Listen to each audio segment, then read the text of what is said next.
Assalamualaikum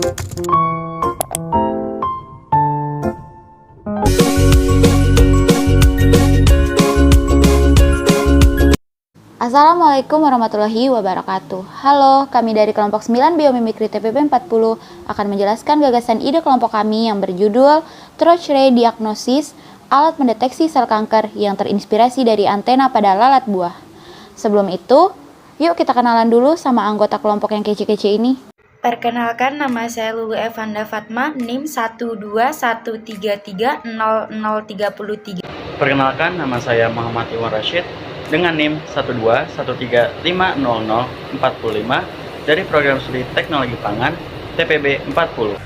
Halo, perkenalkan, nama saya Latifah Nurbaiti, NIM 121350054 dari kelas TPB 40, Prodi Teknologi Pangan. Perkenalkan, nama saya Natia Amalia Putri Andriansyah, NIM 121350064 TPB 40 dari Prodi Teknologi Pangan. Perkenalkan, nama saya Pahala Tuasaragi, NIM 121420039 dari Prodi Rekayasa Kehutanan TPB 40. Nama saya Teresa Firosa, NIM 121350057 dari TPB 40, Program Studi Teknologi Pangan. Halo, perkenalkan, nama saya Ayu Asnawati dengan NIM 121330045 dari TPB 40. Nah, untuk mengetahui lebih dalam, kita harus mengetahui apa itu biomimikri. Biomimikri merupakan sebuah proses peniruan inovasi yang ada di alam, kemudian diaplikasikan pada teknologi yang dapat dimanfaatkan bagi manusia. Harapannya, biomimikri dapat berfungsi dalam membantu perancang dalam memperhatikan alam menyeluruh, serta memahami suatu permasalahan yang harus diatasi melalui sebuah desain yang menghadapi alam, mengembangkan produk dan teknologi yang lebih ramah lingkungan, berkelanjutan, dan menjawab tantangan teknologi yang dihadapi manusia. Objek biomimikri yang dirancang dalam studi kasus ini adalah fasilitas perawatan bagi penderita kanker, yaitu Troch-Ray, diagnosis alat pendeteksi sel kanker yang terinspirasi dari antena pada lalat buah.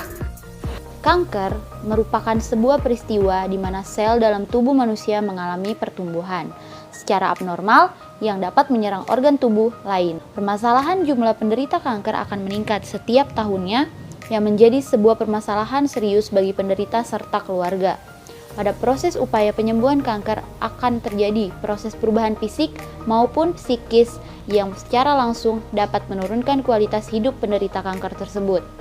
Salah satu upaya penyembuhan penyakit kanker dapat berupa memeriksa terlebih dahulu adanya kanker tersebut dalam memperhatikan gejala-gejala umum yang telah penderita rasakan.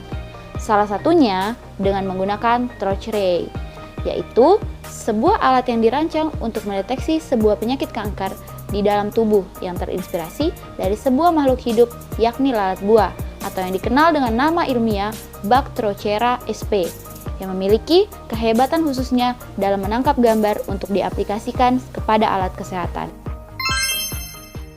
Diawali dengan ide dan fokus kami yang mengarah kepada dunia kesehatan untuk dapat mengaplikasikan materi biomimikri ini dengan pertanyaan kami, kenapa alat ronsen yang menggunakan radiasi sinar X ataupun pendeteksi sel kanker yang sudah kita ketahui di kebanyakan laboratorium rumah sakit begitu rumit dan sangat besar, sekaligus memakan banyak tempat, padahal hanya menghasilkan gambar dalam bentuk 2 dimensi.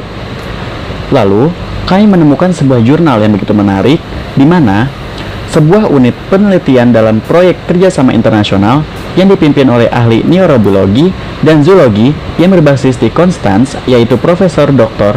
Giovanni Galizia, telah menjadi yang pertama menunjukkan bahwa lalat buah mampu membedakan sel kanker dari sel sehat melalui indera penciumannya.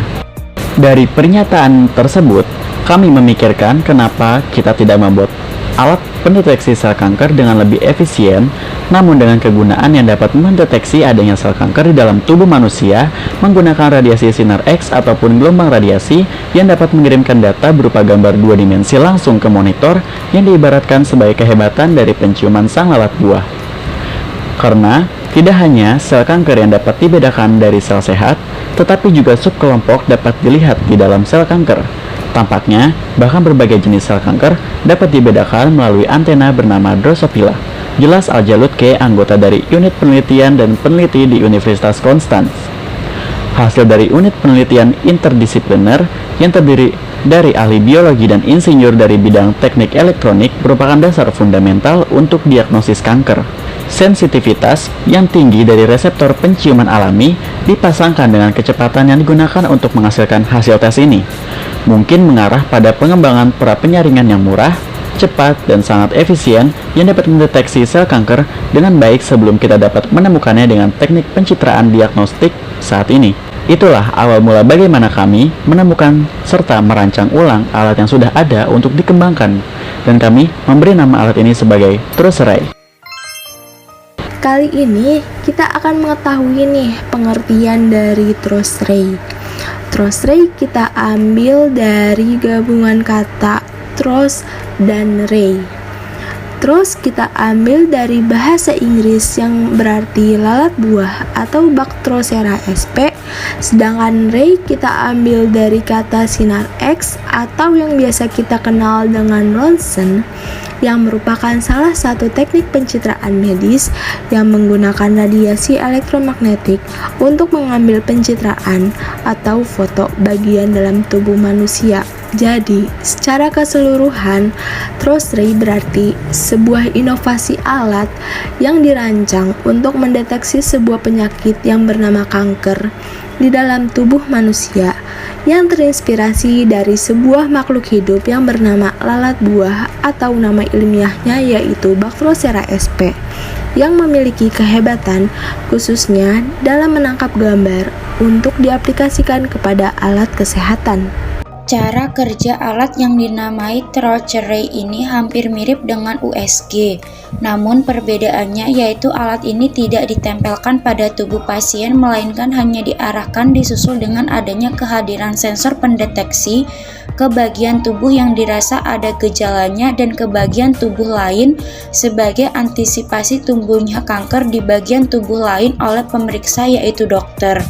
Nanti hasilnya akan diterima oleh layar rongsen dan diperiksa jenis kanker apakah yang diderita oleh pasien, sudah stadium berapa kanker yang ada di dalam tubuh pasien, sehingga cara kerja hampir mirip dengan mekanisme penggunaan alat USG. Perlu diperhatikan bahwa alat ini bukan semata-mata hanya untuk mendeteksi kanker dengan sendirinya. Namun alat ini masih membutuhkan adanya bantuan ronsen serta pasien sebelumnya harus berkonsultasi terlebih dahulu kepada dokter apakah gejala yang diderita oleh pasien ini sesuai dengan tanda-tanda penyakit kanker atau tidak. Adapun keunggulan atau keuntungan dari alat ini yaitu yang pertama, dapat mendeteksi adanya suatu penyakit kanker pada sang penderita. Kemudian, desain alat portable yang dapat dibawa atau dipindahkan dengan cara lebih mudah agar dapat memenuhi kapasitas setiap unit kesehatan. Dan yang terakhir, yaitu memiliki harga yang lebih terjangkau dibandingkan dengan alat pendeteksi kanker lainnya yang memiliki harga jauh lebih mahal. Akan tetapi, alat ini memiliki kekurangan diantaranya yaitu masih bisa digantikan dengan alat yang pendeteksi lebih akurat, contohnya CT scan, dan masih memerlukan pengembangan yang lebih lanjut lagi. Dan seiring berkembangnya kemajuan teknologi, semakin banyak alat pendeteksi penyakit kanker yang lebih akurat hasilnya. Maka dari itu, perlu dikembangkan dari segi bahan atau material yang digunakan pada TruSray ini, agar kedepannya kegunaan serta hasil yang dapat saat mendeteksi lebih baik. Kurang lebihnya mohon maaf. Wabarakatuh.